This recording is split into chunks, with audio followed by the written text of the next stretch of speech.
Rise Up See Red podcast, all about the Arizona Cardinals and the NFL, featuring insider and outsider perspectives. Enjoy the best hour of Cardinals talk on the web. Now here are your hosts, Jess Root and Seth Cox.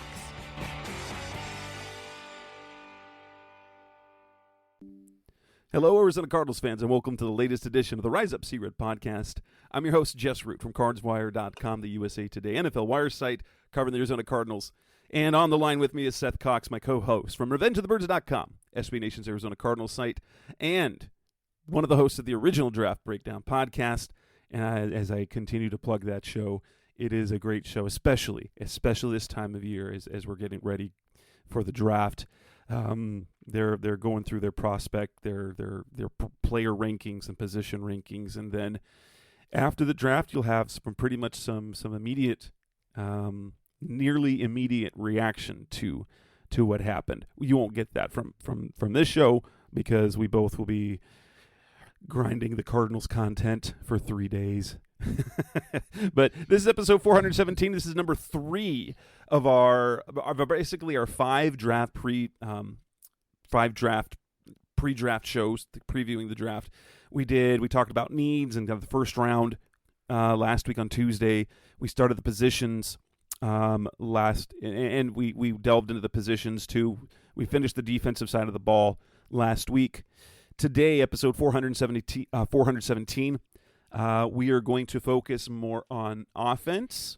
We're going to talk a little bit about kind of the betting odds, the way things are trending in terms of the draft, in terms of betting, which is a fairly good measure of where things will be, or tends to be going, because they're basing it on some insider information, some trends, some comments, what's kind of going on social media. And then we're going to talk about 3 position groups on the offensive side of the ball. We'll talk wide receivers, we'll talk tackles, and then we'll talk interior guys. Let's start with this, Seth. Now, if you want some offensive line content, make sure to listen to Seth. Was it last week or the week before? 2 weeks ago. Yeah, with Sully Football. He does one podcast a year. It's always ours. His show. It's Seth's show that he does. Yeah, and it's a lot of fun, and it's for us. It's always the most enlightening because, as Justin and I always say, it's the most difficult position to understand and to get right consistently. And Sully played in college, so he knows a lot more about the intricacies of it. And then he typically likes to keep his rankings tight and have maybe 10 guys and then one or two sleepers and then for us it's always, and he also has, there's always 2 or 3 guys where he's like, they're probably not going to be that great.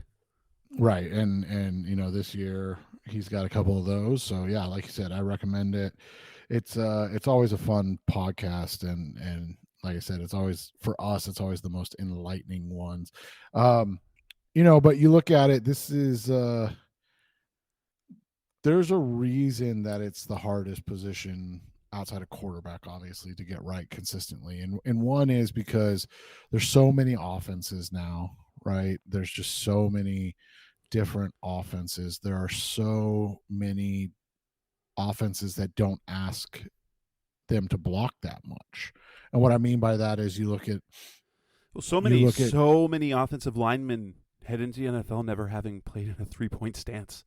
Right. I mean, the Cardinals, their first draft pick was Steve Keim. That was Jonathan Cooper, He right? had never done it. And he got in and started working out, and they told him to get in a 3-point stance, and he was like, I've never done it. And they were kind of like, what happened? And that's not on the coaches. I mean, that's one of the funny things that people always say, it's the coaches got to coach people up. Man, I'm telling you guys now, NFL coaches they don't normally have to coach stance. Yeah. But not just that. I mean, we talk about it all the time. One of the big things and one of the biggest mysteries now or misconceptions now is that kids get coached up, and the reality is with the limited off season that they're allowed to do and the limited physical work they're allowed to do, especially physical work, offensive line play goes down so quickly because they're not allowed to hit, right? Yeah, absolutely. And so one of the things, and it was, and we always go back to DJ Humphries, and say what you want about BA, say what you want about that situation, but DJ Humphries took that next step when he got with, and I believe it was LaCharles Bentley, correct? Yes. And started the O-line working performance, and that particular, that's where offensive linemen improve. Yeah, and we saw it with Josh Jones this year. I think who was Jones with? Was he with LaCharles as well? I'm pretty sure it was. Yeah, and so that's the biggest thing. So one of the things Sully talked about a lot was like, a guy we'll discuss, Paris Johnson. He's got to clean up things with his hands. Can coaching do that in the NFL? Yeah, if that's the only thing you have to clean up, right? Like if everything else is good and you got to clean up hand placement, that's really easy. But like we joked about, but we're serious, like working out of a 3-point stance, working on power schemes instead of zone schemes, things like that. Like if they've never done it, you have to be able to work on it, and the coaches just, quite frankly, unfortunately, don't have the time. So that's one of the things now, and so that's why offensive line play is so difficult, and why we always lean on somebody that's been there, done that, and worked with people that do it. And so, I mean, there's a reason a guy like Duke Manyweather straight up just doesn't work for an NFL team and does his own thing, because he makes a lot more money doing that. Absolutely. Let's start on the show tonight, recording on a Tuesday night, where there's an interesting phenomenon that has occurred in terms of the sports betting world.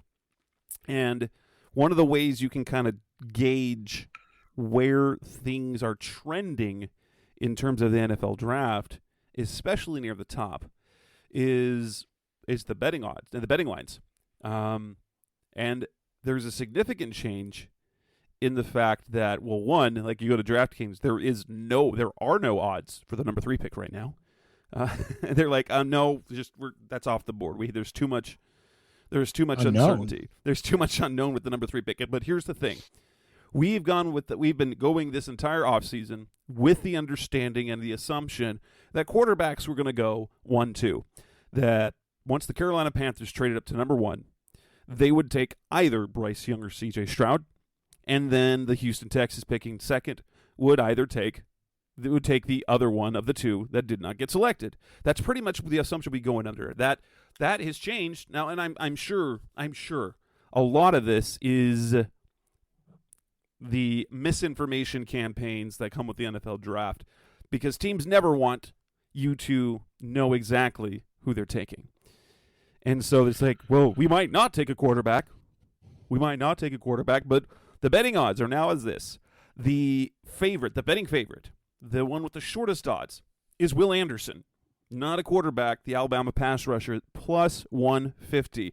And I'll say this. What's even crazier about this, crazier than Will Anderson having the shortest odds, the next shortest odds is Will Levis and not C.J. Stroud. Now, C.J. Stroud is barely behind, so it goes plus 150, Will Anderson, plus 250, Will Levis, Kentucky quarterback, and then Tyree Wilson, the other pass rusher at the top of the draft from Texas Tech, plus 250, and then it's plus 275 with C.J. Stroud, Ohio State quarterback.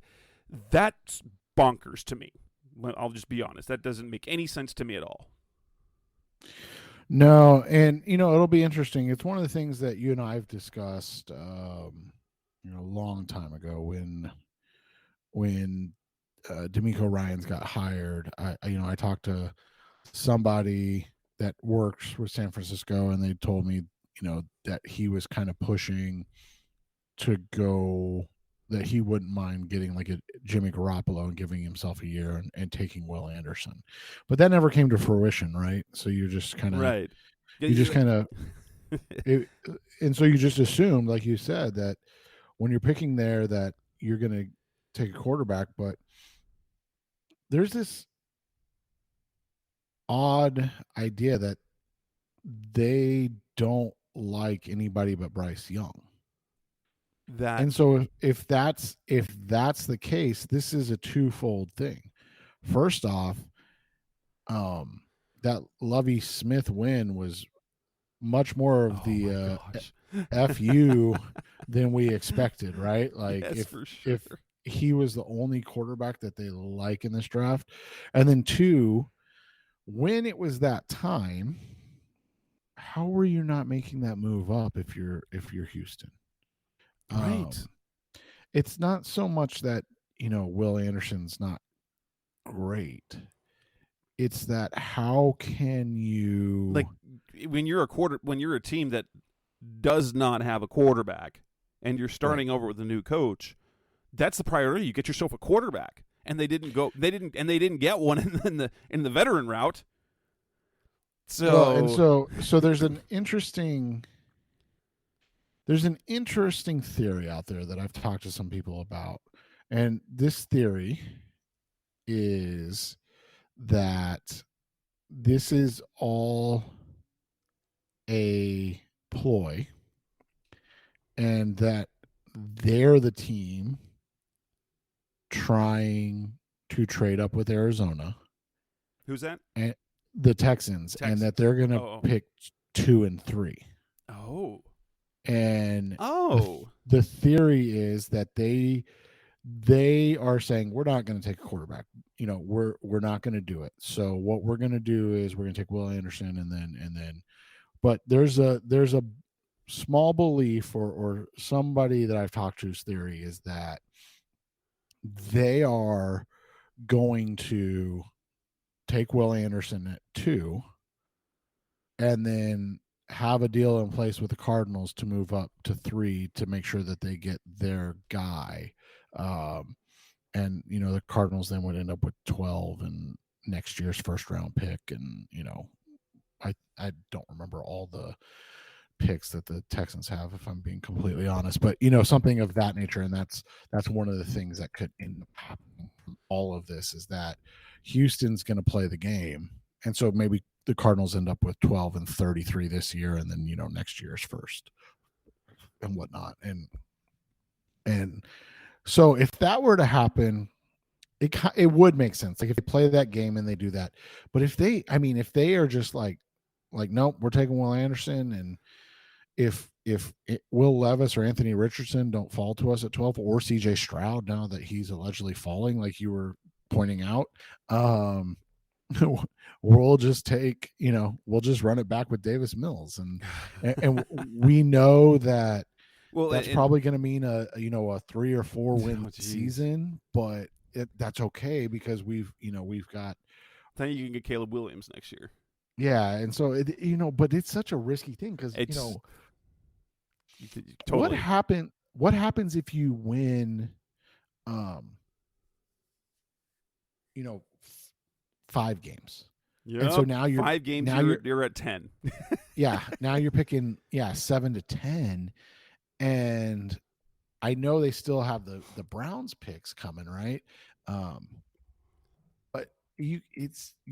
all of a sudden you're like, you're really hoping that whoever has the first pick, which by the way, doesn't it seem like the Rams are really gunning for at this point?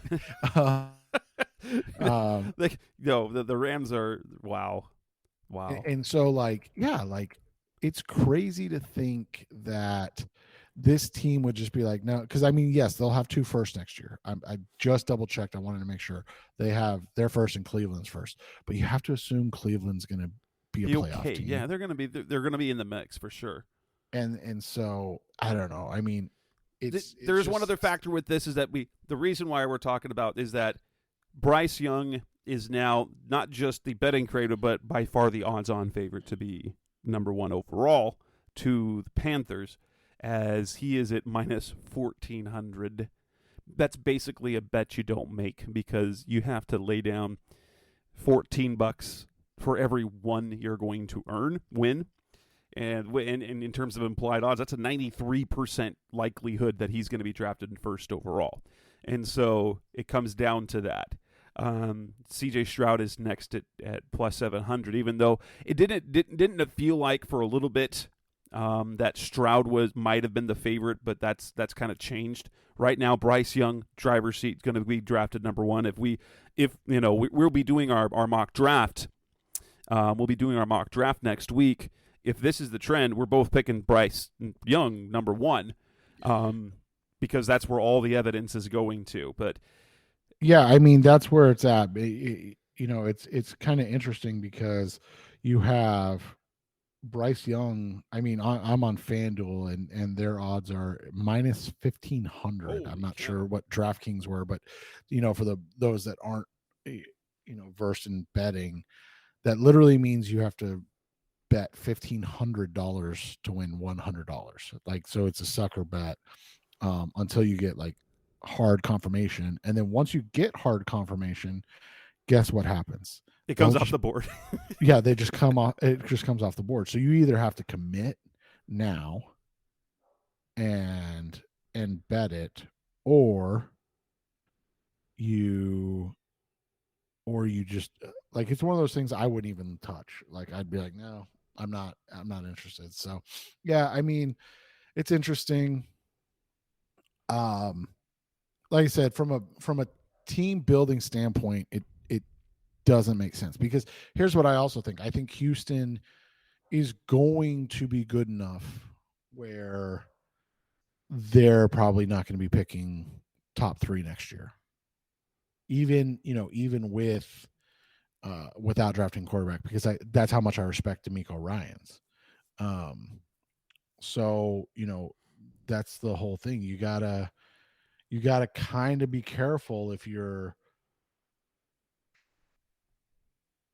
are the Texans, that you don't put yourself in a position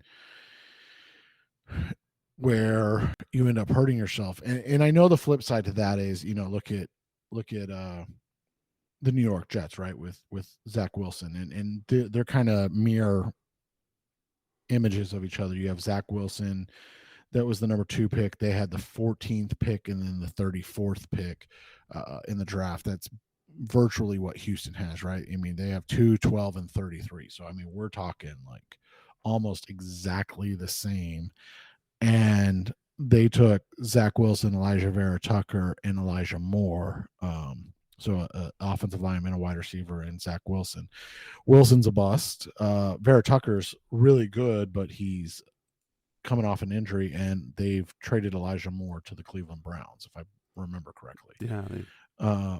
And so, like, it's not a sure thing, but my point is Robert Saleh is a good enough coach that they picked, second when he was hired, and they won 4 games. So now they were picking 4th, and that makes it, again, now you don't control anything. Yeah. And I will say this, a little bit different.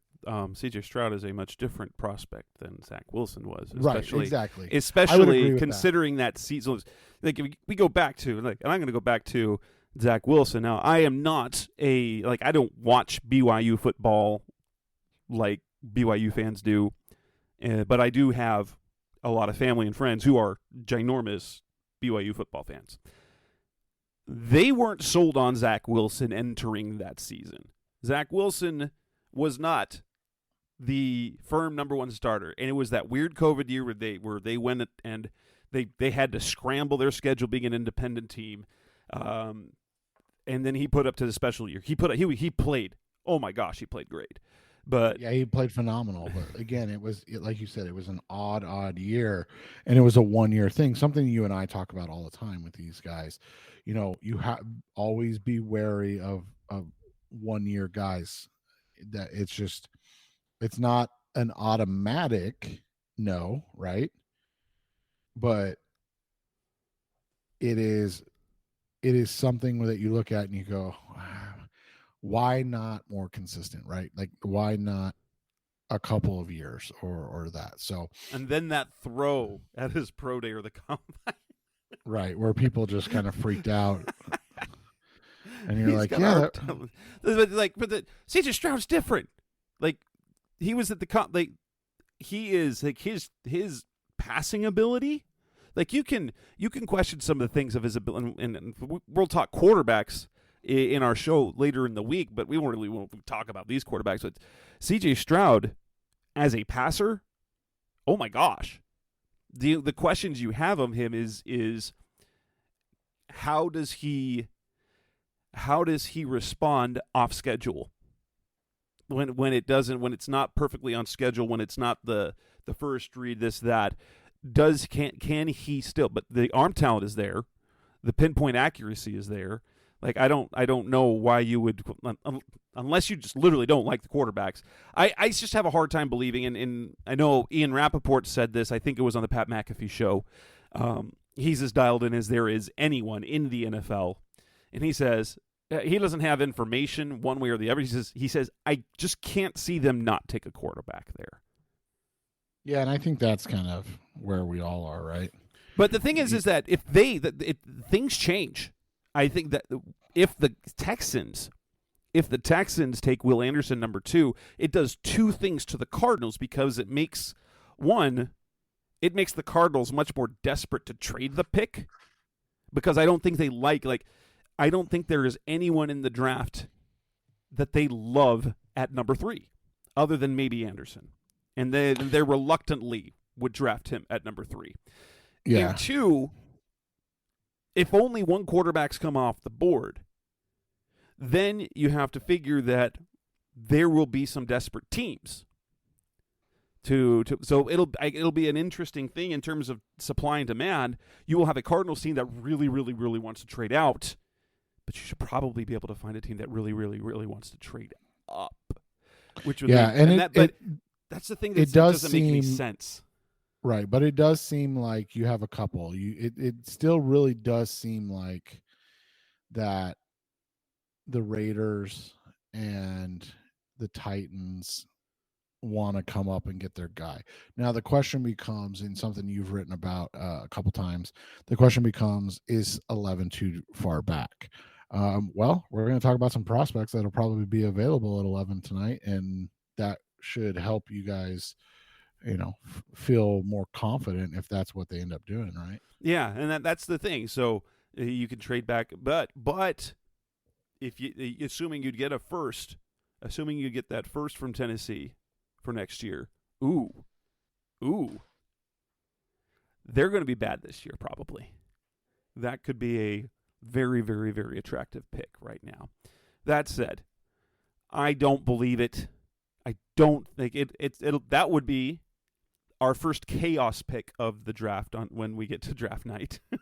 And there is always one or two some chaos picks that happen early on, or chaos moves, and then there'll always be a couple like, wait, who? Why? Usually New England does that, but yeah, and I think we are going to see that, but it's going to be interesting because this is one of the few times that there's not really a consensus on anything outside of potentially, like you said, Bryce Young and Will Anderson at this point. Yeah. Coming up next on the Rise Up See Red podcast, the best of Cardinals Talk and Love. Let's move on and actually continue with our positional previews. First up, the wide receiver position. That way we can close with the offensive line. That's coming up next on Rise Up See Red. We're back on the Rise Up See Red podcast, the best hour of Cardinals talk on the web. We want to talk about, we're finally talking about the offensive side of the ball. So if you want to hear our defensive position previews for the draft, you need to go back to episodes 415 and 416. Tuesday's show last week, we talked specifically about the pass rushers and the edge defenders and the interior defensive linemen. We wrapped up defense last week on Thursday, talking about linebackers, cornerbacks, and safeties. A position you don't really want to have to draft, and it's a really bad time for Budda Baker to request a trade, but that's another time. So we are now on the offensive side of the ball. Any other year we feel like wide receiver is kind of a priority. We don't feel like it's a priority, but some of the guys that they're meeting with seem to suggest that that's definitely a position on their radar. So the reason why we're picking offensive line and receiver is because we believe that those will be sort of a focus, perhaps early in the draft, especially the offensive line. And when we come back later this week, we will talk about running back, tight end, and quarterback. Quarterback, not early, but guys later in the draft. So let's talk wide receiver. The guys may be in play with the Cardinals drafting if they, we'll assume with the trade back, who are kind of the top guys and who are guys to know later on in the draft for whatever trades or not. Who's the best receiver in the draft? I know some people have said it's gone kind of all over the place. I know at one time, Quentin Johnston, TCU, was kind of the favorite. You've got Jordan Addison with his year that he had at Pitt and then for USC last year. But isn't it Jackson Smith and Jigba? Is he the consensus number one right now? Yeah, I think so. I think he's also the betting favorite at minus 250 to be the first wide receiver off the board. I think he goes in that 11 range that we were talking about. So, you look at it, you've got him, anywhere in that 11 to 16 range where he could make sense, and I think he'd be the first receiver off the board. He's a really intriguing prospect because his testing numbers came out. He tested really really well as a slot guy. He's one of the quickest wide receivers in the history of the NFL draft in terms of three cone and short shuttle. Like it's elite. And then he ran a sub 4.540 at his pro day at just a hair under 6'1" and 200 pounds.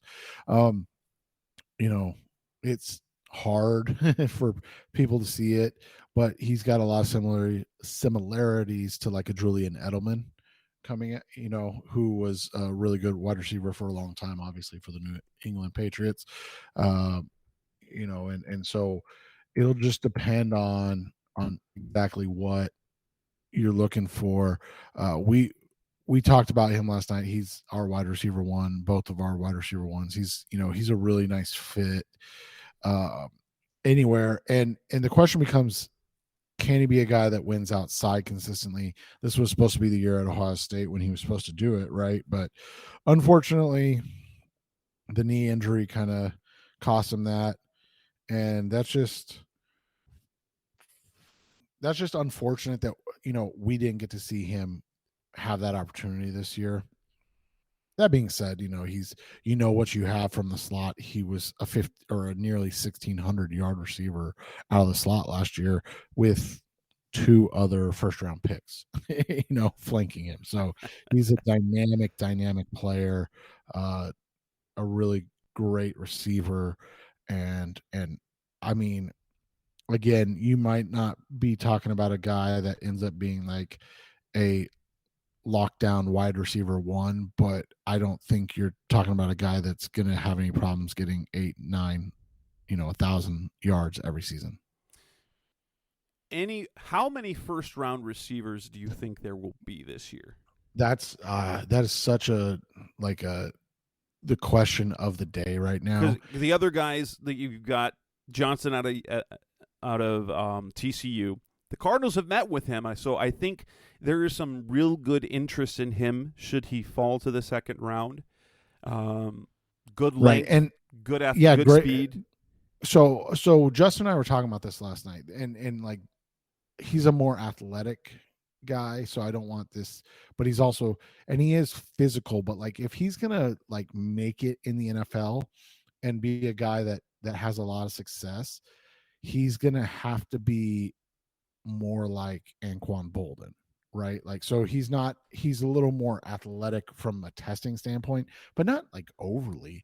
I think he ran in like a 4.5 something. I think it was 4.46 is what he. Did they test him that high? I thought it was a 4 something, but you could be right, or 4.5 something. But yeah, I mean, he has great length. 81 inch wingspan, 33, almost 34 inch arms, explosive vertical and broad jump. 4.49. Okay. Yeah, so he's right there. But like he doesn't, he's not a guy that consistently plays like that. Um, I've seen some people be like, "Oh, he can be like DeAndre Hopkins." I mean, you know how we are about comps. Like that's just such a high end comp, and DeAndre was such a technician as a route runner, and his hands. Holy cow, those hands! right? And that's, I mean, and Quentin Johnson doesn't have bad hands. No, but he doesn't have like what DeAndre's like 10 and an eighth. Is that what yeah, exactly. Like he doesn't have vice grips. He's got normal sized hands. So he's a guy. But here's the thing: he gives them, like, if you think about, and again, all these like comps come up like really high, so I don't want anybody to think that, but like he would give them kind of the AJ Brown of their offense, right?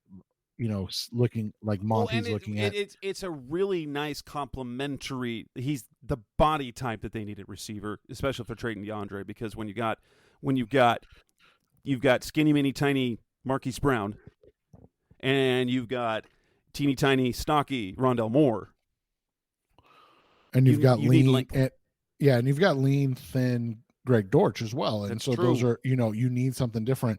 So Johnson offers you that. That's why. Somebody mentioned today, and I never try to jump into these anymore because it's just, everybody's got their opinion and things like that. But somebody said today, like, and the next guy that's kind of on everybody's list, Jordan Addison, right? And I'm like, I didn't respond to it. I just kind of, he's really good. Is he fit in Arizona? That's like, can you have 4 really lean receivers? That's how I feel about Zay Flowers too, right? So Addison, he's our wide receiver 2. He was both of our wide receiver 2. It just came out that way. We don't do like a combined ranking, and if he tested better, he probably would have been wide receiver 1, because I mean his junior season was otherworldly. Yes, or I guess sophomore season when he won the Biletnikoff with Kenny Pickett as his throwing him the ball. Right. And so, but you've got a guy that's real thin. I mean, just super lean. Now, you liked him kind of like a Devontae Smith, where you don't doubt his ability to produce in the NFL, but you wonder about his durability. And in terms of, since we look at the Cardinals, is he a good fit with who they have? Talent aside, do you want another guy built like that, only not fast? Right. No, and that's what I would say. No, I just don't think you can. I mean, you look at the Eagles. They had Quez Watkins and then obviously Devontae Smith, and they were like, we got to get. So they get AJ Brown, and then it's a party, right? Or is Daniel Jeremiah, and now they're cooking with gas. Right. And so, even a guy like Zay Flowers, who I love as a prospect, think he's fantastic, and he tested out extremely well, at his size, and a guy that can be a souped up, outside guy. Again, 5'10", 180. Like he's just, or did he even come in at 180? I think he was in the 170s. Zay? Yeah. It was 182 at the combine. Okay, he was. Okay. Yeah, but that's probably really more like 175. Right. And he's sub 5'10". Like, so, yeah, and so like, and one of his short like, physical, arms. Oh, wow. Short arms, 29. Yeah. And a quarter. One of his, and that's what I was gonna say. One of his physical comps is Greg Dortch, right? So, and Dortch had anyone heard of Greg Dortch before? Right. And so you just, it's just one of those things.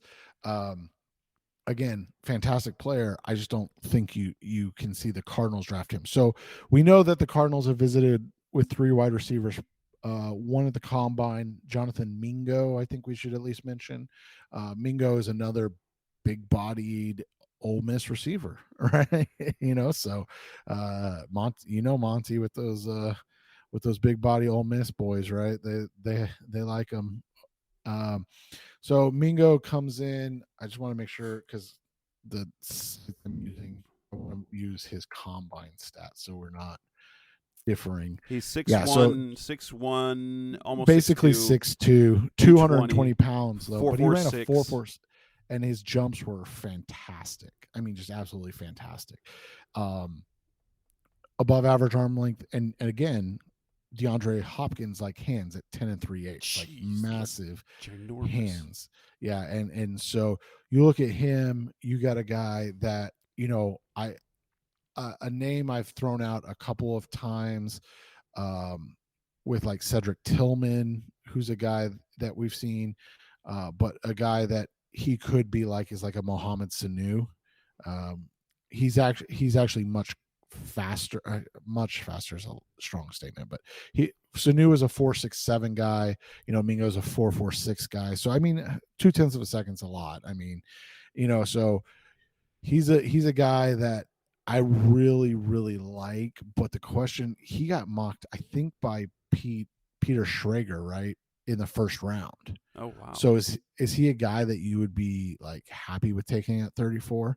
I don't know.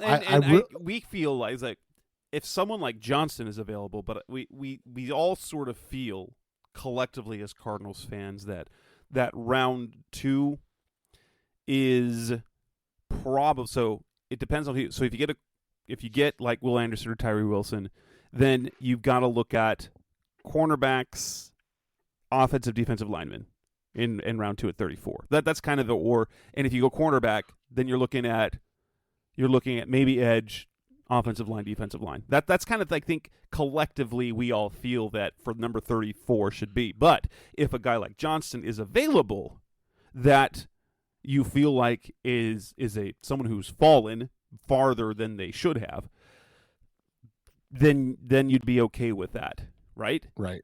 And then another guy, the last guy they met with privately, so they met with Quentin Johnston and Jonathan Mingo. The last wide receiver they met with is a different type of guy, and that's Charlie Jones out of Purdue, who's another small guy, 5'11", 175.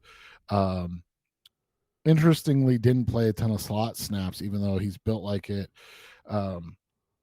So it'll be interesting to see like where he fits in, because again, it feels like a plethora of those guys, and this is a guy that you're talking about like day 3, probably round 5-ish. Yeah.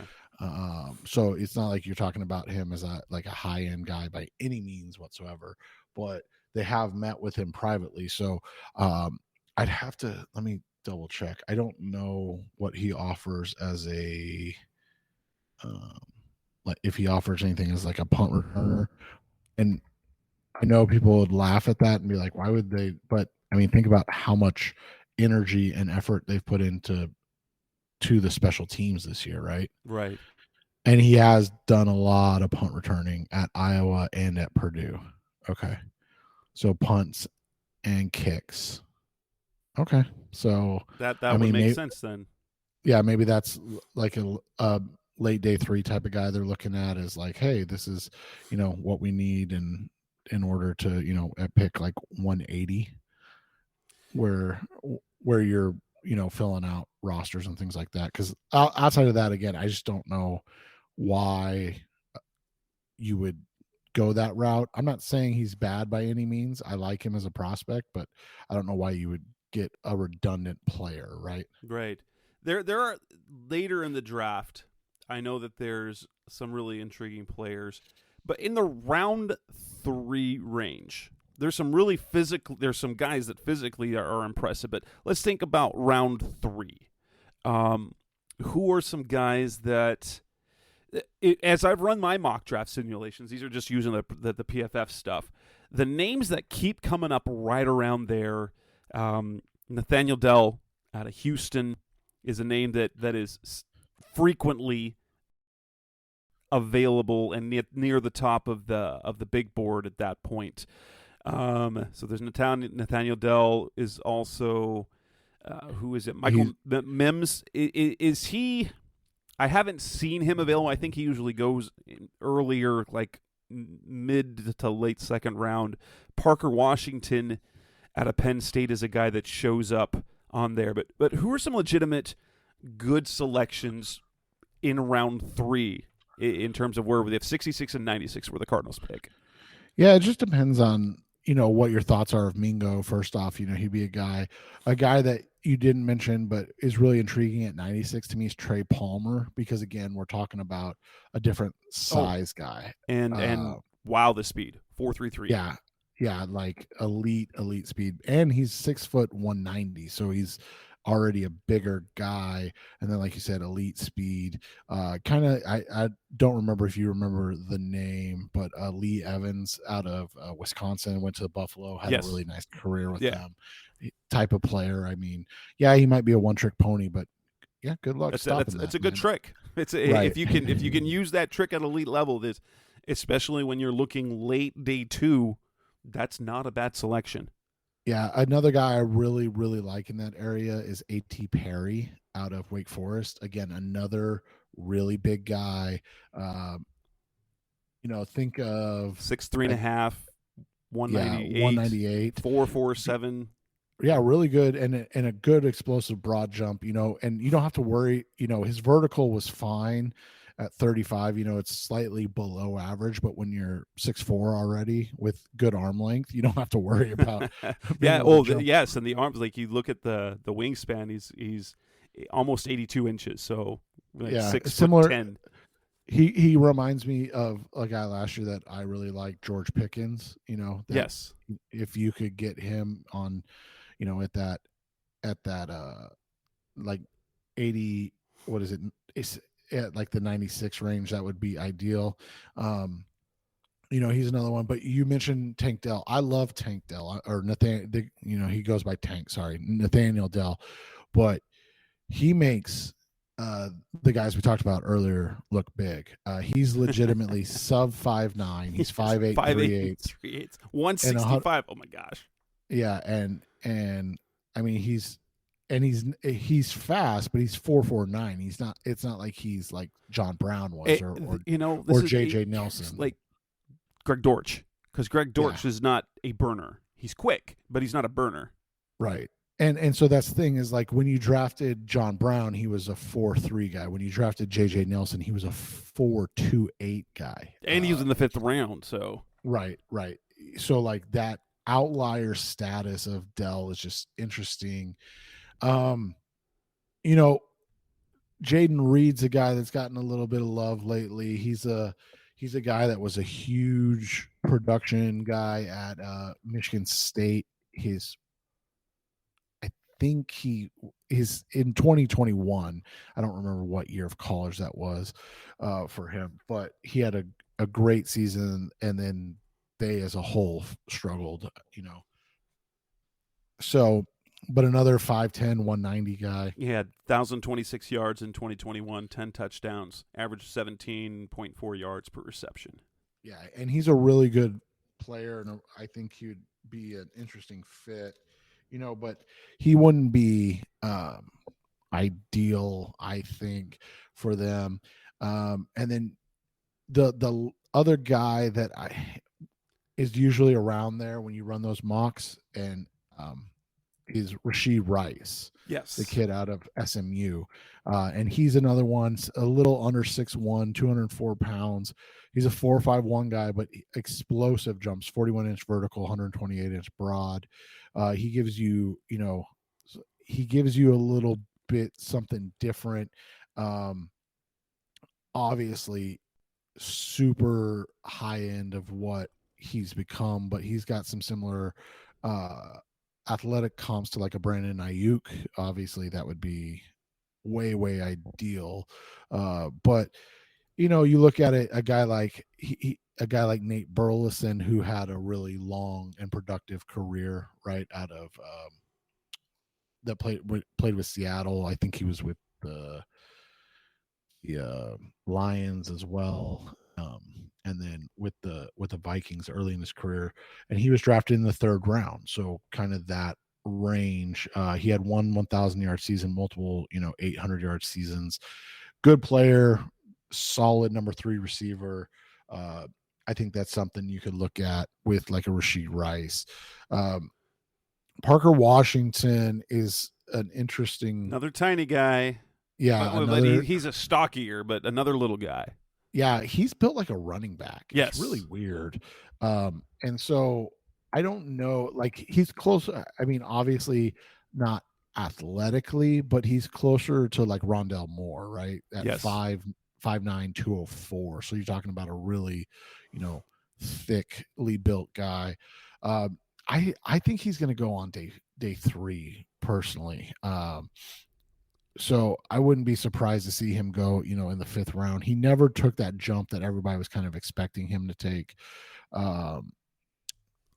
So it'll be interesting to see what the NFL thinks of him because, undersized. And then I mentioned Cedric Tillman, a guy right in that 3rd round range, 6'3", 215, massive year as last year. And then, didn't perform early on and then got hurt. I believe he tore his ACL, but I could be wrong about that. But you look at it, last season he had 1,081 yards and 12 touchdowns. This year, just 37 catches for 417 yards and 3 touchdowns. But again, he's a big dude, so he gives you, that bigger body outside X receiver that they, like you said, they just lack right now.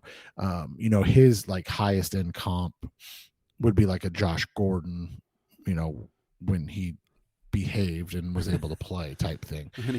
When he wasn't addicted. Yeah. And so you look at that, and again, 6'3", 213. He ran a 4.54. He had a 37-inch vert and 128-inch broad. So he's a good athlete, good big hands, long arms. Like he just gives you a little something different than what you've seen or what you have on the roster right now. And again, in that 96 range, it would be something like you said that could make sense for them, especially as if they have moved on from DeAndre Hopkins at that time. Guys on day 3, here are a few names that one, either I watched play because of stuff, or 2, some of the physical traits are super intriguing. Probably late day 3, BYU's Puka Nacua. He didn't test. Where is he? BYU. So he's got a little bit more. He's got 6'1", 201. He didn't test at the combine, but and he did deal with a little bit of nagging injuries his last year there at BYU. But if you liked Tyler Algier as a running back coming now, the 2 different positions, it's the same type of mentality, but from the receiver position. He was their most important offensive player. I think he's a little intriguing guy late in the draft for the type of mentality he plays. Physically, though, now you're going to have to remind me because I can't remember. I was listening to your guys' show way back when you're doing physical comps. I don't remember which show it was because it was driving all night and had your show on. And the kid out of West Virginia, Bryce Ford Wheaton, 6'3", 438. Is he the guy that can't catch the ball? Yes. Okay. You see the comp. You see the traits. You're like 6'3", 438 speed. He's 6'3", 6'9", 7'3" cone, explosive jumps. He doesn't catch the ball apparently. Is he? Yeah, he has a serious case. Does he have bad drops? Is that what it is? Yeah, and he's just a guy that's very, you mentioned it again, one trick, and it's an elite trick, but if you can't finish the trick, then it's not really, worth it at that point. He's a guy that he's intriguing. Like you said, on day 3, that's where you just take a flyer on a guy like that. Yeah. Right? Like, I wouldn't have a problem if he were drafted in the 5th or 6th round. Absolutely. Right. Exactly. You take him at 168 and you're like, hey, we'll see what happens. If it doesn't work out, it is what it is. But, it's one of those guys when you see guys like that, right? Like Ford Wheaton, he's been at West Virginia all 4 years. And he's put up basically the same numbers every year. And what was it? He had like 700 receiving yards last year. Is that what it was? Yeah, 675, only averaged just a hair under 11 yards per reception. And you're like, bro, you are so fast. Like 220 with a 4.38 40. But like you said, like those agility drills, you're like, you're really athletic. Like, why are you not able to do anything? Is it a case where offensively that they used him like the Cardinals used Rondale Moore? Where they Yeah, it is, unfortunately. And so, like, one of his high end comps, and I don't know if you remember this knucklehead, but was like Martavis Bryant. Yes. Oh my gosh! And the one game was that the Steelers game against the Cardinals, and they had no business of losing. Right. And and you look at Martavis Bryant's numbers, his rookie season, he had 549 yards receiving and averaged over 21 yards per catch. Year 2, he had 765 yards receiving, dropped that down to 15. And then, then trouble started, and he was suspended his third season and came back and never really regained his form. So you look at it, a guy like him, if he obviously stays on the straight and narrow, could he be a guy, that works out? And he went, his was different, obviously, but he went in the 4th round. So again, if you can get a Ford Wheaton in the 5th round, he's really intriguing. Yeah. Another guy that is, is a little different than anything they have. And I think if I remember right, he dealt with a lot of injuries in his career. And so it's just been a case of like, what do you get with him? Like, is he a guy that can stay healthy? I want to double check though. I could be wrong about the injuries, but the kid out of Virginia, Dontavian Wicks. I gotta look. 6'1", 206, 462 on the 40. He didn't run a great 40, but he was injured this year. That's what I thought, and I think he was injured his sophomore year too. But to last year, 57 catches, but he had over 1,200 yards receiving and 9 touchdowns, which is, I know, and Justin and I make fun of the ACC all the time because it's kind of like the Pac-12, right? It's just not great. But you look at what he did last year, in a loss to North Carolina, who had a good season last year, or 2 years ago. Sorry, 2 years ago. 7 catches for 183 yards. Wake Forest, 8 for 114. Against Brigham Young in that season, and he had 4 for 125. And then against Pitt, he went for 10 for 144. And I think Pitt won the ACC that year. He's an intriguing guy if the medicals check out, that you can look at like 180, 213. Again, a different style of wide receiver than what you have on the roster right now, and they can offer you a little bit, different stuff, which is, all the time what you're looking for. A name that I'm sure is going to get brought up, and I have it, and now I can't find it.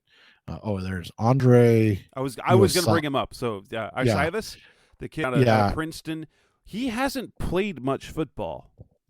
No, and he was at the Senior Bowl and really kind of underwhelmed. And so, but athletically, his physical traits are rare. 6'3", 200, 40 in the 4.3s. Was it 4.43 or is it 4.43? 39 inch. And then a 6.71 3-cone. So the physical traits are off the charts. Even if he hasn't played a lot, and I know what is in Jim Nagy. He was pounding the table about him on Twitter at one point. Because of his he's still if you look at it this way, there's still more improvement and development that should be coming from him. But at minimum, with those physical traits, if he's got the right mentality, he should be a stud special teams player. Right, and that's what it you look at it as a guy that you take at that 213 range, right? Because he does have elite physical traits, and you take a chance on him. Can he become a return man? Can he become an elite gunner, right? Like all those things matter.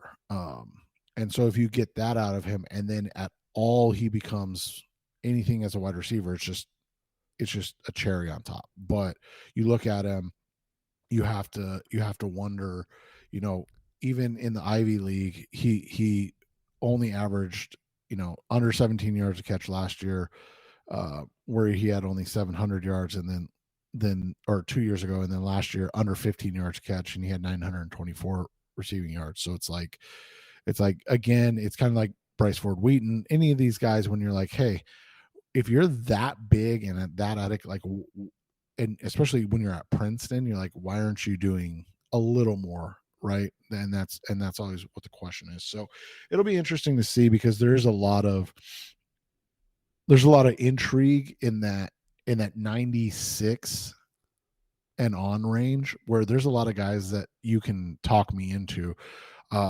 Quentin Johnston's the only guy I would take at 34. He's my wide receiver 3 in the draft. Like I said, I think you can get him in a mold and usage wise similar to like an AJ Brown or Anquan Bolden, but you got to get that physicality up a little bit. But he has the size and speed and aggressiveness to do that. He's just got to bring it more often.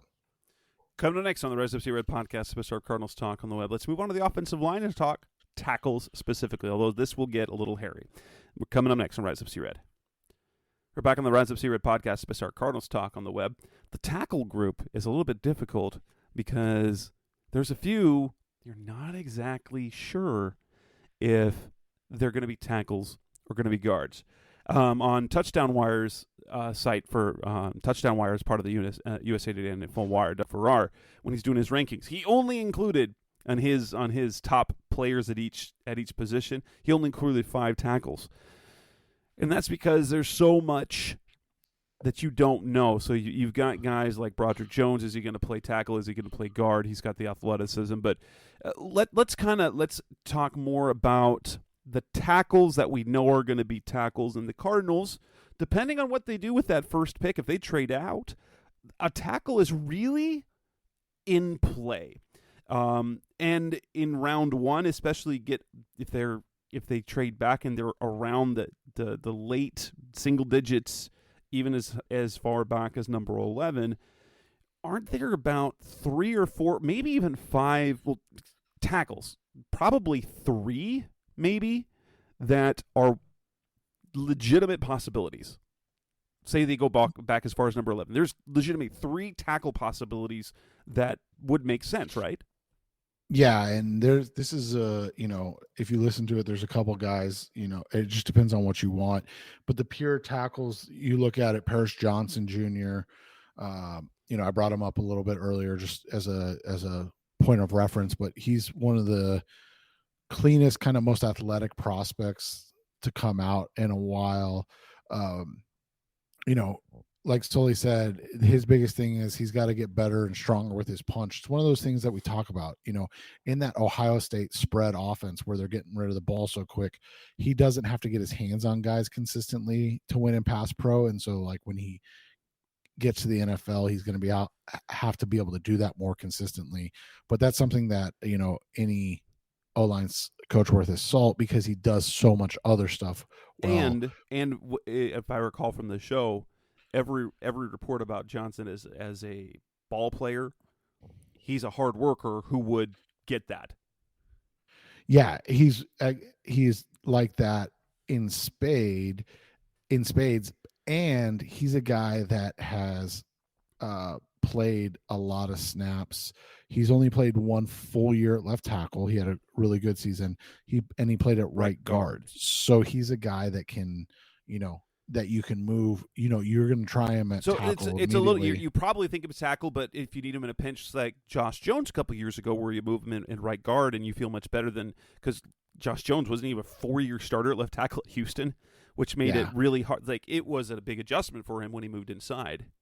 Yeah, and you look at it, he has some athletic comps that are really good, similar to a guy like a DeBrickashaw Ferguson, who I've talked about before.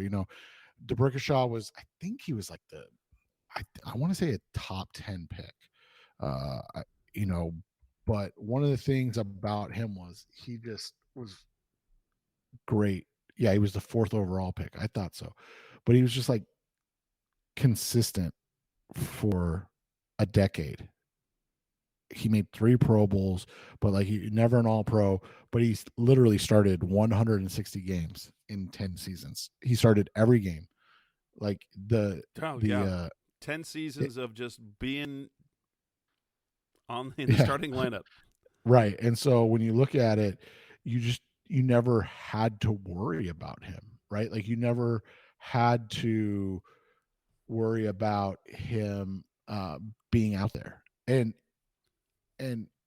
I don't think that can be understated how important that is. Everybody's like, if you're not Trent Williams, you're not a good offense tackle. It's like, no, that's not the case, because there's only one Trent Williams, right? So if you get a guy that's as good as DeBrickashaw, you run to the podium, you take it, and you're excited. Look at Kelvin Beachum in the career he's had. Right. And another comp I've seen come up, and this would be super high end if he was able to flip sides and play right tackle at a high level, is Ryan Ramczyk, who's been phenomenal for the Saints for 5 seasons, out of Wisconsin. I'd have to go back and look if Ramczyk played left tackle in college. I would imagine he did, though.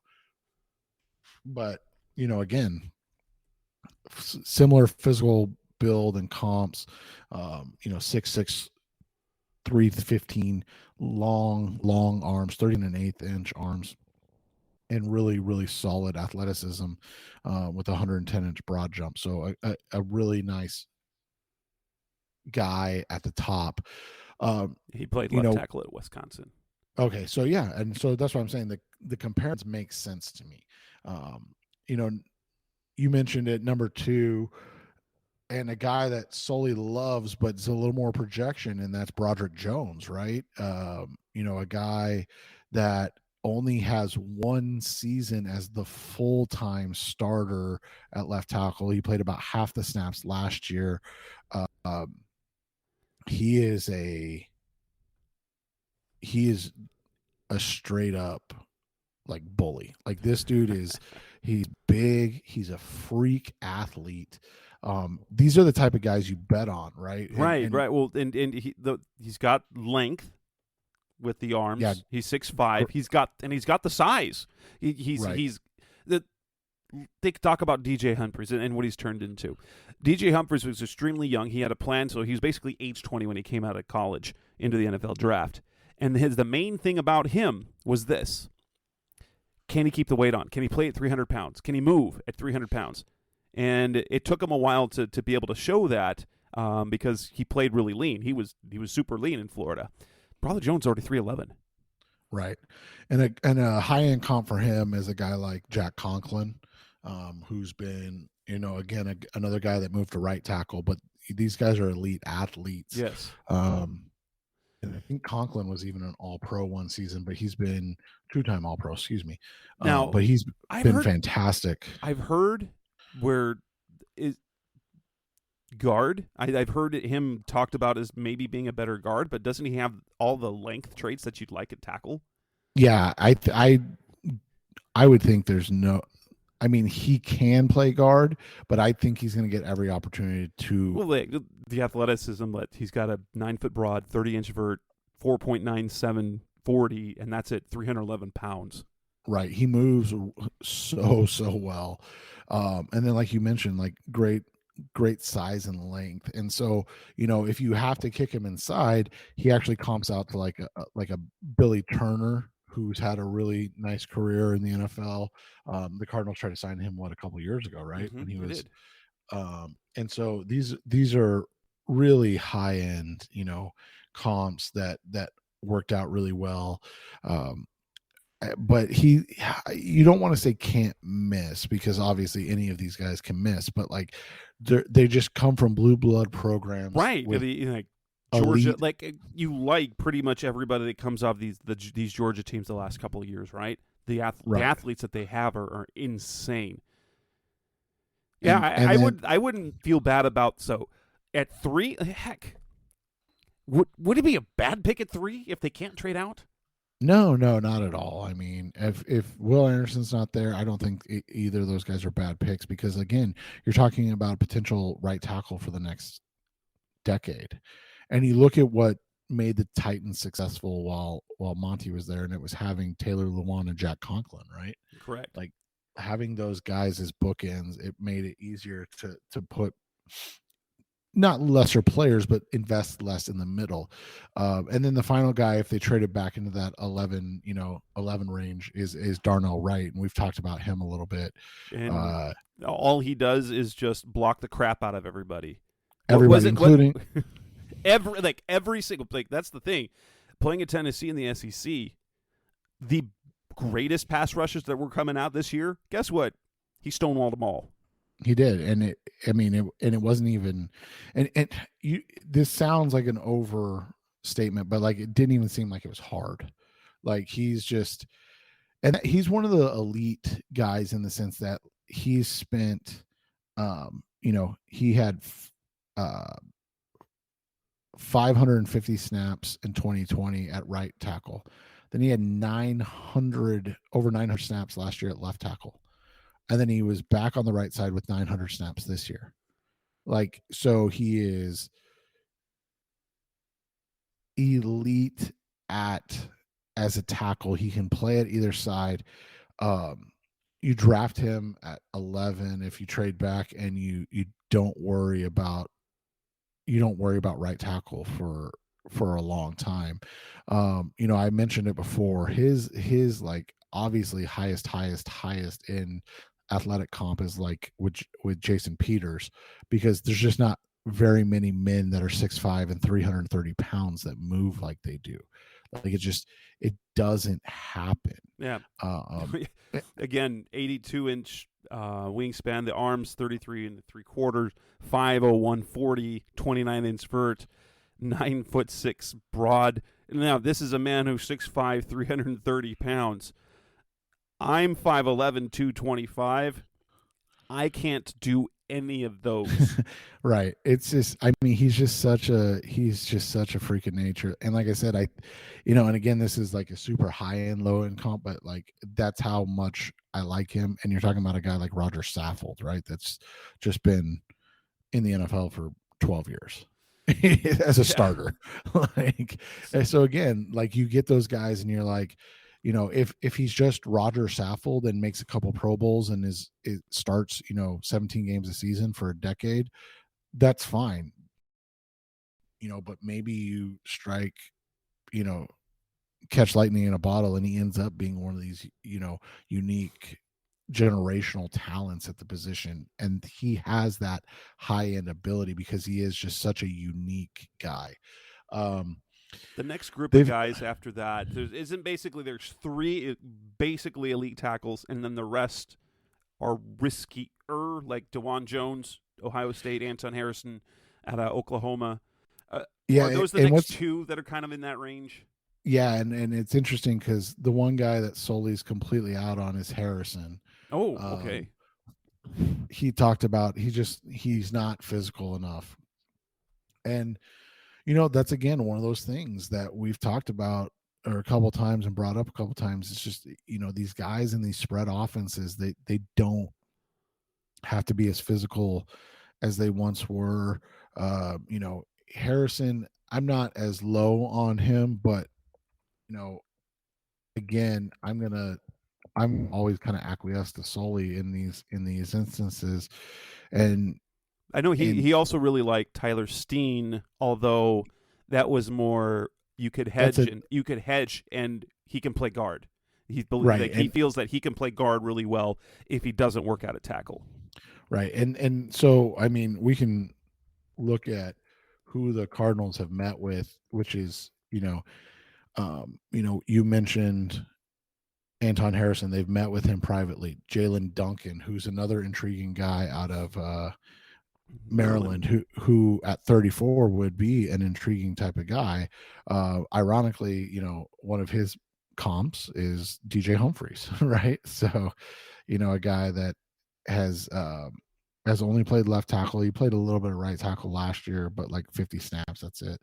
But a good size prospect, a guy that checks a lot of boxes as starter over his career. So, he would be an intriguing guy.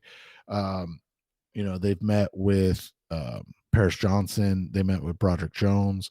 They met with Darnell Wright. So those are, the high end guys. And then like you said, you go to that next level of guys. So they met with Braden Daniels, who's a swing guy. Where do they list? They list him as a tackle, don't they? Where do you go to school? The Utah. I don't know where. I gotta check. No, he said they have him listed at okay. guard. Okay, they do. Okay, then the next guy would be. They've met with one of Sully's favorite guys. They probably a late, like that 96th pick. Saldiveri, right? Yeah, Nick Saldiveri out of Old Dominion. They met with him virtually. They think he can play literally any position on the line. Right, and so he's a guy that has a lot of people excited. So if you were able to get him at 96, that would be really good. 6'6", 320. Arm length is intriguing, only at 33 and a fourth, so he's like slightly over the threshold to be a tackle, but like just barely. 40 was fine at 5'2", but he had really, really good jumps and above average short shuttle. So, a guy, again, that is just really intriguing on where does he fit, and a nasty guy coming out of Old Dominion, where he played up and really impressed with his showing, at the offseason workouts, which is where those things come in handy, right? Is you want to see those guys that are a little undersized, or not undersized, sorry, a little under known, come out and play really well. And Saldiveri was one of them. They've met with Anthony Bradford out of LSU. These guys are all listed differently depending on what site you're looking at. Well, I'm looking at the Combine had him listed at guard. Okay, so let's leave him with the guards. Where do you have? Is it M Manning? IIM Manning? Where'd he go? I gotta check out if I'm spelling that right. These guys, I can't find anything. But yeah, they met with him out of Hawaii as well. He must be a guard as well then. From Hawaii, you said? Yeah, I don't see him listed as the tackles. I'm going through the guards now. Was he not a Combine invite? He must not have been. No, he's not listed in the Combine. Interesting, because they met with him. They had a workout with him. So interesting. So yeah, so those are the guys, and then like you said, the rest are guards. A couple intriguing guys that they didn't meet with. Blake Freeland was literally one of the most athletic offensive tackle prospects. Almost 6'8", 302 with a 4.98, with a 4.98 40. 7.46 3 cone, 10-foot broad. What the heck? Now he might need to slim down and go play power forward in the NBA, because now the question is this: was that? I don't know what he played at BYU. What weight he played at, because the 302, that was probably a forced 302. I would imagine. Definitely. Yeah, and he played right tackle in 2020, and then was the left tackle in 21 and 22, and highly thought of, man. But I don't know, did they starve this poor kid on his mission for 2 years? What happened to him? How are you 6'8" and 300 pounds, man? Just eat something. But yeah, he's a really intriguing guy because you just don't see guys that big move that way. The only one I can really remember is Colton Miller, and he came in at 309, and he's ended up being a nice player for and the Raiders. yeah, and he went surprisingly high when he went 10th overall, I think. And that rookie year was ugly. It was ugly. Yeah, and so you just don't see guys that big, and that light. That's the biggest thing. I mean, it's tough to find any kind of comps. That's why I said like Colton Miller is really the only one. Connor McDermott, I think he was drafted a couple years ago and didn't work out. I'm double checking my notes here. And so that's kind of still in the league. So let's see if he's playing at all. He started 6 games last year. So, I mean, but he went in the 6th round.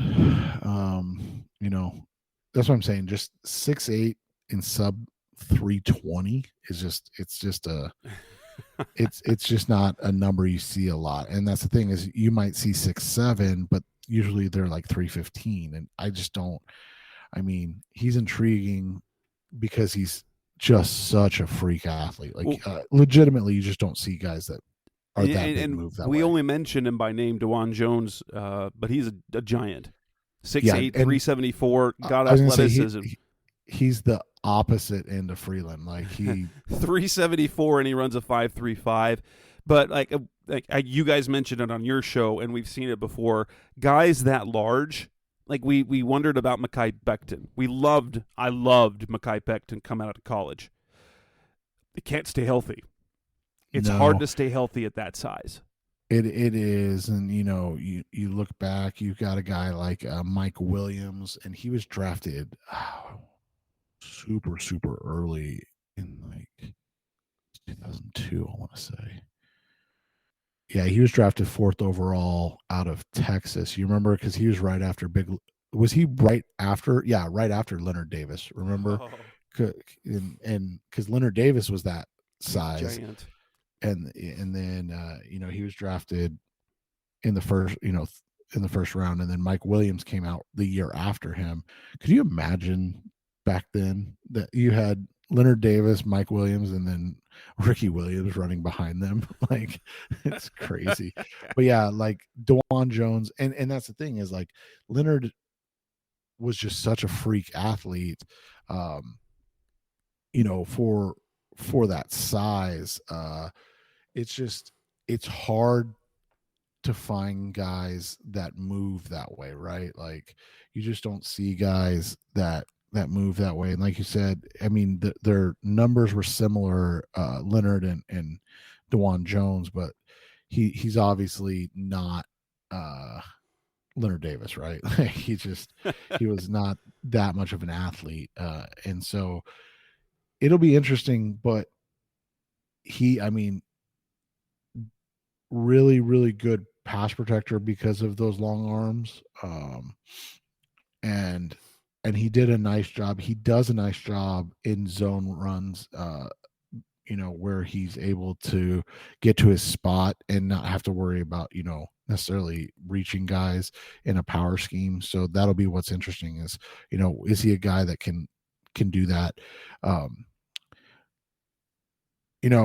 It's just you just don't see guys this size, and so you're taking a gamble on traits and hoping that he's one of the few guys that's able to sustain some health in that way. Because like I said, humans aren't supposed to be this big. I mean, no, they're not. 6'8", 375 is just such it's really absurd. If anything, like it's just absurd. But that being said, I would love to watch him block for Kyler Murray just for the hilarity of the huddles. I imagine the celebration after a touchdown of Murray scoring a touchdown, and then Jones lifts him up. Yeah, it would be fantastic. Oh, jeez. All right, coming up next on the Rise Up Series podcast, the best Cardinals talk on the web. We'll wrap things up talking about the interior on the offensive line, center and guards. That's coming next on Rise Up Red.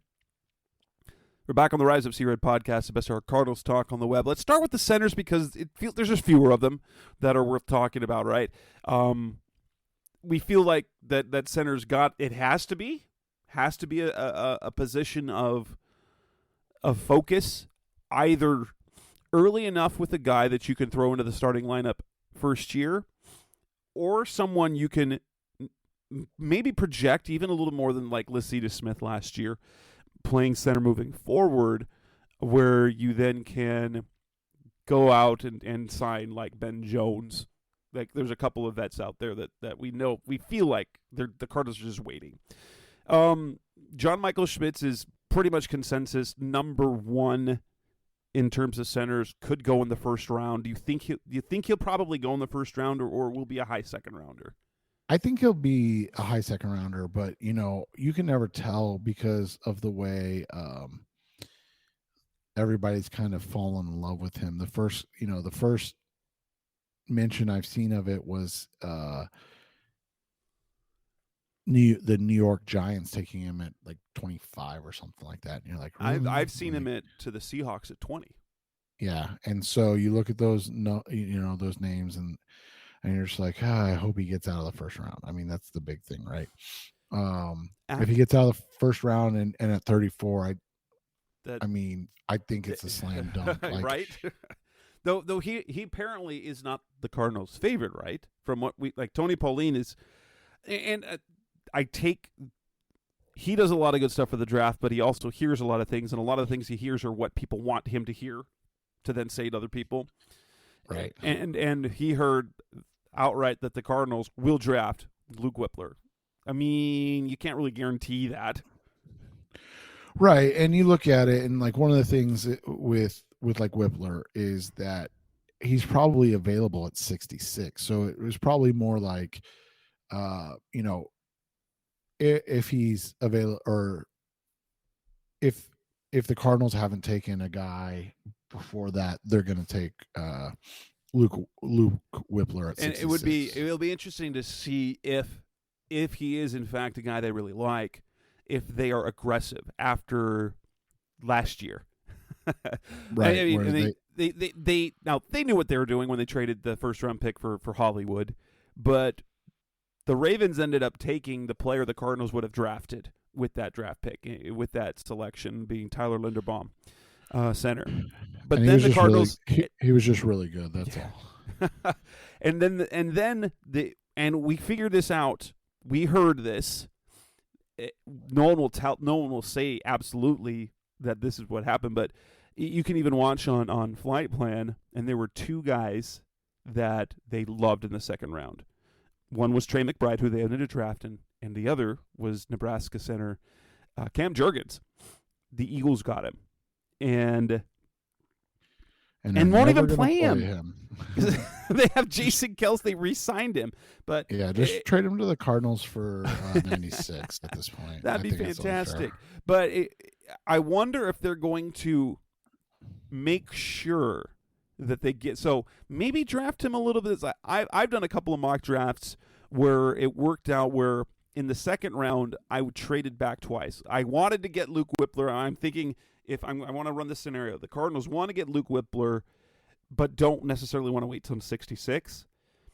And so I think I got a second round pick from a trade back in the first round, and then I traded back from that pick twice. And that's something you could definitely see. Whippler's, high end comp is a guy like David Andrews, who, I mean, he's never right. He played all those years for the Patriots. Right. He's never going to be like an all pro or in the Pro Bowl or anything. But he's like good that. enough to be Tom Brady's center. Right. But yeah, exactly. He was Tom Brady's center for 8 years. Yeah. Like, I got this question for you. When it comes to Whippler, do you have him higher than Joe Tippmann out of Wisconsin? Apparently, all the centers in the Big Ten are good. Is that what? Yeah, and I mean that makes sense. I mean they're guys that have to do a lot in terms of run blocking as well. So they offer a little bit more in that. Is Tippmann too big for the Cardinals? I was going to say that I know John Michael Schmitz is 6'3", 301, but Whippler's 6'3", 303. The Cardinals, I will say this, they changed their center profile. Before they were going undersized. Mason Cole, the kid out of Georgia, can't remember his name now. I don't know. Lamont Gaillard, yeah, Lamont Gaillard. But then when they got Rodney Hudson, suddenly they we want a bigger guy. And so they went out and got Hudson, and then Max Garcia, the backup, who is built kind of the same way. I wonder what the profile is. I guess if you're going with Monty Austin for it, if you kind of think David Andrews, so you're going with long but not too thick. I mean, 303 is right there, but maybe not 6'6", 313. No, yeah, I think Tippmann is a little too tall for the position for the Cardinals. I like Whippler and John Michael Schmitz better, but Tippmann's a really nice athlete. He's got really short arms for being that height, though. So I think he's a center only in that case. But he's kind of like Ethan Pochik was coming out, which isn't a bad thing, right? Like Pochik's been a good center and played a little guard in the NFL. I think his height allows him to play guard. I always worry about guys that have sub 33-inch arms but are like 6'6", because now all of a sudden it's a lot longer reach, right? Got a question because I've run across him before. I don't know anything about him. Penn State's Juice Scruggs. What is he as a prospect? Scruggs is a guy that when you look at it, and I just want to make sure I have my numbers right in terms of his size. 6'2", 301, 33-inch, 330 and quarter arms. Yeah, so he was a guy that was really similar to Hronis Grasu coming out, and I think Grasu's still in the league. I don't know if he's playing. He hasn't been able to stay healthy. That was kind of his thing, even going back to Oregon. But like from a size profile, obviously he's, a little similar to that. Scruggs is a guy that he's played a little bit of different positions. He played left guard in 2020. He played 4 snaps at center, and then he played some right guard. Then he played mostly right guard last year, but did have 239 snaps at center, and then was just a center this year. It's really interesting because he 6'3", 301. He's not ideal size. He's a little undersized, but he has longer arms at 33 and a quarter, right? He has huge hands. And then he's really strong, and he had a really good vertical. His broad was average and his 3-cone was average, which is fine for centers. It's not as important. But his short shuttle was bad, which is what's concerning to me, because I'm not sure he's a guy that fits like a gap scheme as well, where you would think he'd be able to move laterally a little better as a center, needing to play more in zone, especially if he's needing to get, to backers on the second level quickly. It's interesting that he did not test well in that way, because when you look at him, he does play with a little more pop and explosiveness. It's always a little bit of a concern when they don't test that well, because there are some numbers, and above a 4.8 is always tough for a smaller guy. Like if he was like 330, you'd be like, oh, it's no issue, but like at barely 301. But here's the thing: is he's a guy you can probably get at 96, right? Yeah. Like he's a guy that would be able to probably be available at 96. And so, if you want to take that chance, I don't think there's anything wrong with that. Like I said, you're talking about a guy that, probably is similar to like in size, again, I'm not ever projecting anybody to have injuries like Grasu did, but in that size to Hronis Grasu, and so where does that fit in?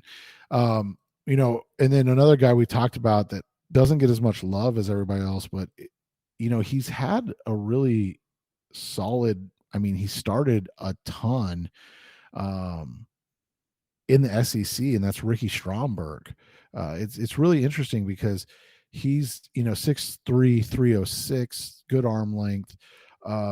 He didn't do the shuttle, but he did do the vertical and broad, and was like really, really explosive. 32 and a half and 9'3". Yeah, for an offensive lineman, those are 89th and 93rd percentile. So it's just like still better than me. Yeah, right, exactly. And he profiles similar to like a Nick Hardwick, who I think played for a long time for the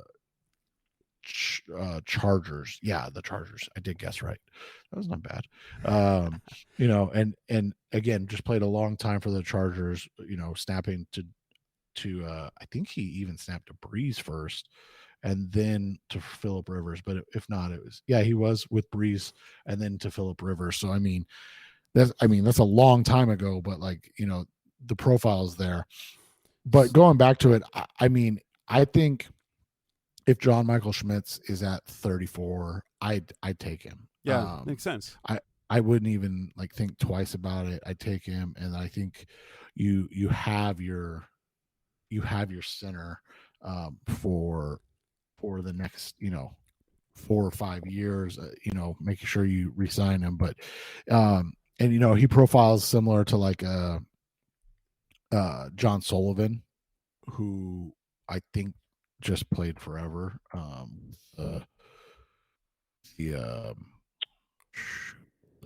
The Minnesota Vikings. He was their center forever, and then I think, and then he was with the Rams at the end, and had a really good career, and then retired on them abruptly, and they were like, "What are we going to do now?" So again, a guy that obviously can't project a 10-year career, but if you get a guy that can play for 10 years in the NFL, that's a good pick. But yeah, Whippler, John Michael Schmitz, Schmitz in round 2, Whippler, if you feel confident you can get him at 66 in round 3, and then Ricky Stromberg at 96 or even 105. I think all three of those guys could offer day one starting potential for the Cardinals. Any guys that project that could project as a future center? I know there's the thought that from tackle, Saldiveri could be a center moving forward. Saldiveri, and then the other guy is the big boy, Steve Avila. I've seen some people. He played center. He played center a year, so that's not much. Yeah. That's not even much of a projection because he did it for a year. But it just turns out that he was even better as a guard. Right. And so, Avila is going to be the interesting one. He had 371 snaps as a center, and then played over 100 snaps at right tackle in 2020. And then last year, like you said, about 685. So he had about over 1,000 snaps in his career at center, and then over 1,000 snaps this year at left guard. So, this is a guy that in either sense is just kind of a badass. And is he might he I know Skoronski's kind of the number one across the board kind of guard. He played tackle in college, obviously, because he was a great lineman, and when you play at Northwestern and you're a great lineman, you're going to play left tackle. But I think Avila might be my favorite guard in this group. Maybe it's because I remember when Will Hernandez was coming out, how much we both loved him. Yeah, and they do have a lot of similarities. Another guy he projects and profiles similarly to is like John Feliciano, who's been a really nice player in the NFL. Drafted in the 4th round, so a little further back, but he's started for the Bills and now is the starting center for the New York Giants. So like again, another guy that's had a really good career. Big guys like that are it's just again tough to find guys that size, and so he's got a similar profile to Will Hernandez, as you mentioned. Another guy that had a really dominant 4-year stretch, but again, guys that are 330 plus pounds that are sub 6'4", you just always worry about them, I guess is the best way to put it. Deuce Latui, he's got similar profile to that. But do you remember a guy that played for the Steelers, Chris Kimowatu? Yes. Like I said, for 4 years he was a dominant left guard, and then injuries and just not being able to do it anymore. Those are the guys that he profiles like, and it's not ironic or lost on me at all that most of these guys from a size profile that fit with Avila all were drafted in the early 2000s, because that's when that was in vogue, and these guys were coming out at 330, 340, and getting drafted and then having really solid careers but short-lived. So I think it's a little different now. I think these guys are able to take care of their bodies a little better, because they are, even though they are so big, and they're able to be successful for longer because of that. But that's the one I would say like negative on him for Avila, just because again, you just don't see guys that are sub 6'4" but over 330 pounds.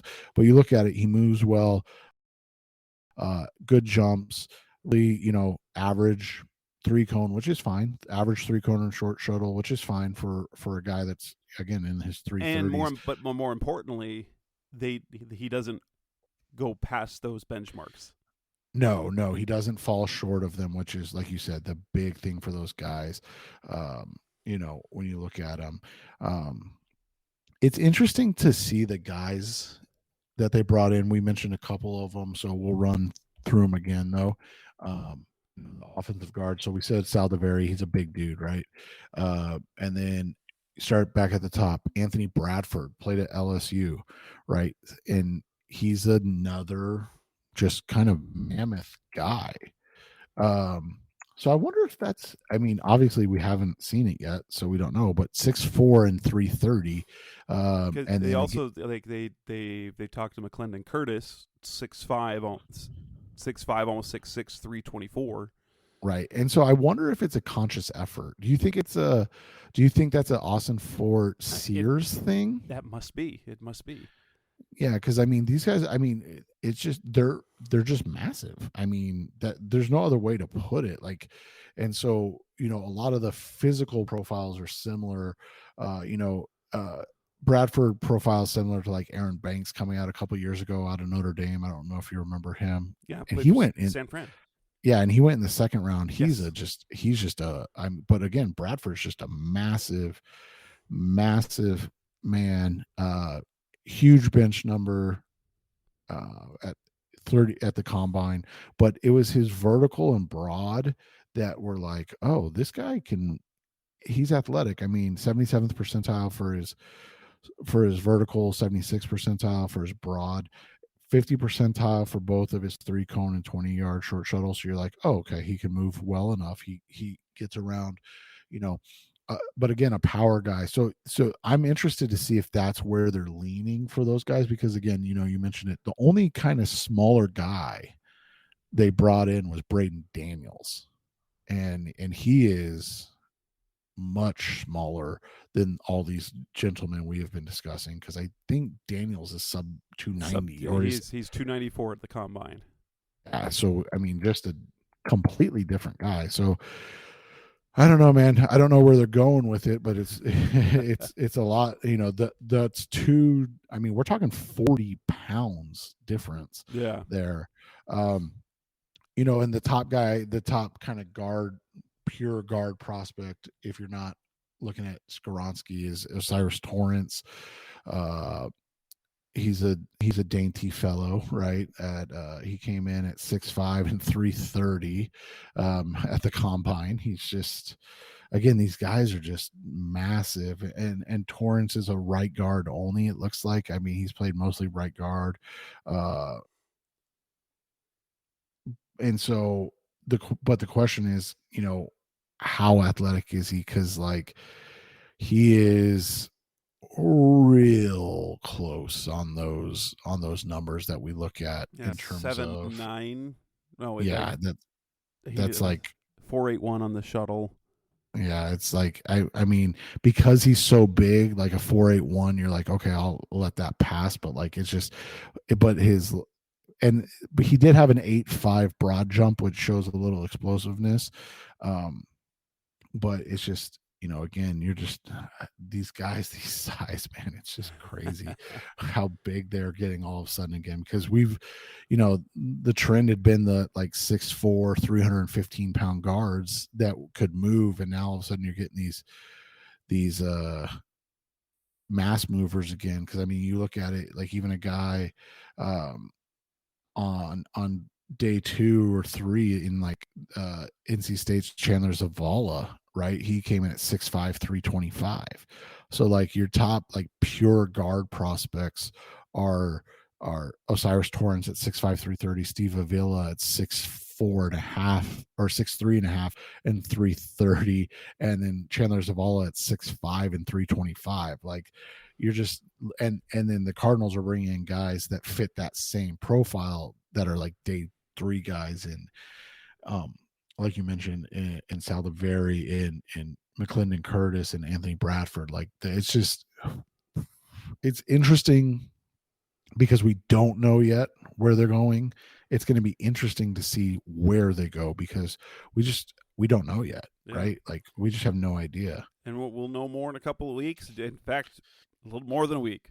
With that, we will end this edition of the Rise of C-Red podcast, special our Cardinals talk on the web. It was a long one, supersized edition. We had a lot to talk about. We'll be back recording Thursday night. We will talk about the uniforms that are going to be revealed just before we record, and then we will wrap up our positional previews. We'll talk about the running backs. We'll talk about the tight ends. We'll talk about quarterbacks, if there's any interest at any of them later on. So that'll be coming up next week. Later this week, next week, we will do our first round mock draft, and then the draft, and we will record again the following week to review the draft. That's Seth Cox. I'm Jess Root. This is the Rise Up C-Red podcast. Thanks for listening, as always. Thanks for listening to the latest edition of the Rise Up C-Red podcast. Listen to previous episodes and subscribe to the show on Apple Podcasts, Stitcher Radio, Audioboom, or many other podcast platforms, so shows are delivered directly to your mobile device. Please give the show a 5-star rating and always support the sponsors who support the show. We'll be back soon for the best hour of Cardinals talk on the web. Rise up, Red Sea, be Red Sea Red, and of course, Rise Up Sea Red.